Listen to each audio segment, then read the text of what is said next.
Qual o limite do humor? O humor tem limites? O humor deve ter limites?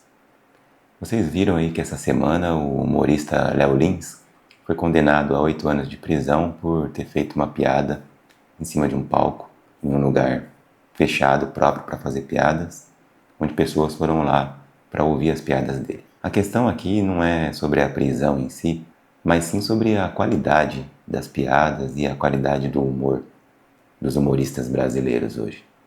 O que eu tenho visto por aí é um monte de humorista sem graça, sabe? Que se acha engraçadão demais, assim, fazendo piadas agressivas. O ponto aqui não é sobre pôr limites, tá? Ah, você não pode falar disso ou você não pode falar daquilo. Eu acho que a gente é livre para falar o que a gente quiser. Só que eu acho que vai do senso da pessoa e da índole também, de quando for fazer uma piada, tomar cuidado se não tá agredindo ninguém, sabe? Mesmo antigamente, quando a gente via os humoristas dos anos 90, a gente tinha o Renato Aragão, o Chico Anísio, o Golias, todos eles eram muito engraçados. E eles faziam piadas, às vezes até com um cunho mexendo com alguma classe social, né, ou com algum contexto de cor de pele. Por exemplo, quando o Renato Aragão fazia as piadas com o Mussum ali.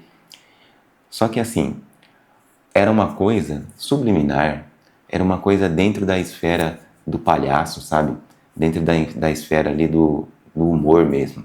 Não era a opinião pessoal do humorista mascarada dentro de um pacote de humor ali. Então, quando a gente via o Renato Aragão brincando com o Mussum ali, né? Falava, ô negão, não sei o que e tal. Era como o ser humano faz no dia a dia. Todo mundo faz isso. Só que a gente não está sendo né?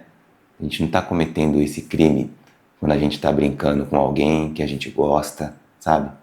É diferente de quando você ofende todo um coletivo de pessoas ou quando você faz uma piada com uma tragédia onde milhares de pessoas partiram, né?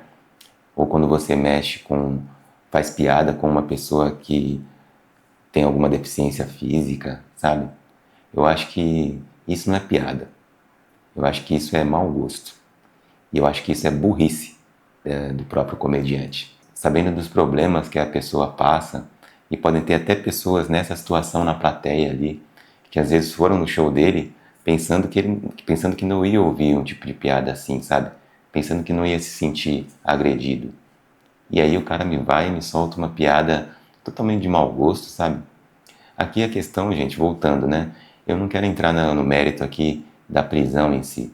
Eu acho que a prisão é arbitrária, eu acho que não merece prisão por contar uma piada. Tem muitos casos mais graves aí que merecem prisão, sabe? Mas eu acho que o ponto central do vídeo aqui é sobre o bom senso da pessoa, sabe, que está contando uma piada. É sobre a qualidade dos humoristas dos tempos atuais. Então eu acho que para ser engraçado, você não precisa ser agressivo. Para ser engraçado, você não precisa fazer o humor negro. Para ser engraçado, você não precisa mexer com tragédia. E aí eu não estou falando aqui de limites, tá? Você faz o que você quiser. Você é livre para falar o que você quiser. Assim como eu sou livre aqui para dar a minha opinião também. Pelo menos eu acho, né? Agora, essa liberdade, com a liberdade que a gente tem que conviver também com a nossa responsabilidade perante ao outro, sabe? A partir do momento que o outro está se sentindo agredido, não é mais engraçado, né? Então, eu acho que é um pouco de burrice mesmo, sabe? A pessoa sabe que, poxa, vou falar, por exemplo, de uma pessoa que é surda, de uma pessoa que é muda. Só que o tom e a forma como é feito é que fica agressivo, sabe? O Costinha, não sei se você lembra, né? O Costinha era um piadista, um contador de piadas. Ele falava de tudo. Ele falava de tudo e tudo ficava engraçado no tom que ele colocava, sabe? Por quê? Porque era um cômico, era caricata, né? Era em uma história, num cenário de uma história. Você pega, por exemplo, o Ari Toledo. O Ari Toledo contava piadas de qualquer coisa e a gente ria com todas as piadas dele. Agora eu não consigo rir com esses caras. E não é porque ele está falando do negro, não é porque ele está falando do gordo, não é porque ele está falando do surdo. É a forma. A gente percebe quando a opinião pessoal está embutida na piada. Eu acho que esse é o principal ponto da questão, que ninguém quer falar. sabe? Eu acho que também você se esconder atrás do discurso de liberdade de expressão e de que o humor não tem limite, para você colocar a sua opinião pessoal mascarada ali, eu acho que não é mais piada, aí é opinião.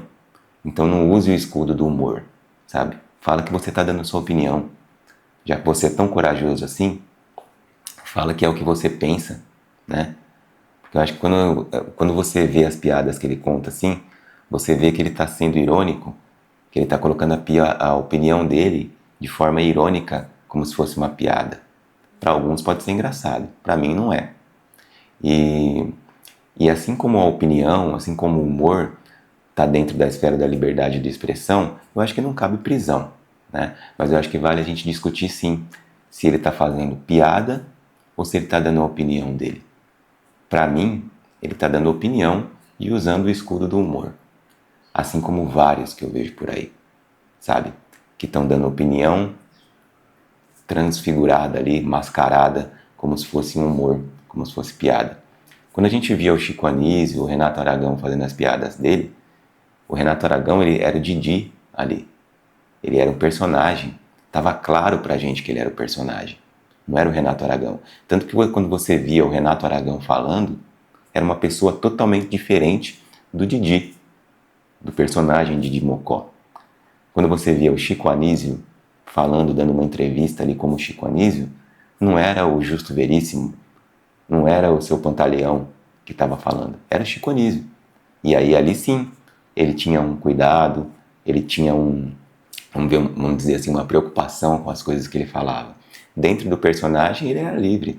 Então eu acho que esse cenário do stand-up comedy é muito complexo também, né? Porque a pessoa ela tá ali sem máscaras, é ela mesma que está falando, então fica complicado, fica uma linha tênue entre o que é opinião e o que é humor.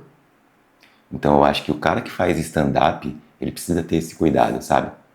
Ele precisa ter esse cuidado de do assunto que ele for tocar não ser confundido com uma opinião pessoal dele, porque senão o público pode interpretar como uma agressão e quem está agredindo não é o personagem, é ele mesmo, sabe? Então eu acho que esse é o ponto de reflexão principal sobre todo esse assunto que está sendo falado aí sobre a prisão do Léo Lins. Ele estava dando a opinião dele ou ele estava fazendo piada? Eu consigo perceber, assim, sabe? Eu tenho um senso, posso dizer assim, que é apurado, para olhar no olho da pessoa assim e sentir se ela está sendo sincera ou não. E quando eu vejo o humor do Léo Lins, eu não sei porquê, mas algo nele me traz assim, me mostra assim que ele está dando opinião, sabe? Eu não consigo ver o personagem. Eu sei que é pelo fato dele estar fazendo stand-up, mas quando você vê o discurso, né? Quando você vê ele fora do palco, ele nas redes sociais, as opiniões que ele tem, você vê que é meio que parecida com o que ele coloca como piada. E aí quando a pessoa se confunde com o personagem, aí pra mim deixa de ser humor, aí vira opinião, sabe? É a mesma coisa você pega o Marcelo Adnet, por exemplo. O Marcelo Adnet ele tem uma opinião dele, política, exposta nas redes sociais, que a gente sabe muito bem qual é. E aí quando ele vai brincar com um determinado assunto político, a piada está carregada de opinião pessoal. E aí deixa de ser piada. Aí vira opinião. Quando você pega, por exemplo, o Porta dos Fundos, a gente sabe qual que é o viés político de todos os humoristas do Porta dos Fundos. Aí quando você pega as piadas que eles fazem, elas estão carregadas de viés, estão carregadas de opinião pessoal. Então é uma linha tênue, onde deixa de ser piada e vira opinião. E quando vira opinião e ela é agressiva e ofensiva, aí machuca muito mais o grupo que está sendo afetado ali pela história, entre aspas, né? Pelo humor, pela piada, que a gente sabe que não é piada, que é opinião. Entendeu onde eu quero chegar? Então, assim, voltando, né? Mais uma vez frisando aqui. Sou contra a prisão do humorista, do ator, do músico, seja qual for a expressão artística. Agora, o cuidado que tem que ser tomado é justamente esse. Você está fazendo arte ou você está dando sua opinião? Pense nisso. Esse é o centro da reflexão que eu quero trazer para vocês hoje. Eu acho que é aí que o humor está se perdendo. E os caras não querem falar isso, por quê? Porque eles não querem perder o direito deles de dar opinião sobre qualquer coisa mascarado em uma piada. Tá bom? Temos um encontro marcado no próximo vídeo. Eu espero você lá, um forte abraço e tchau.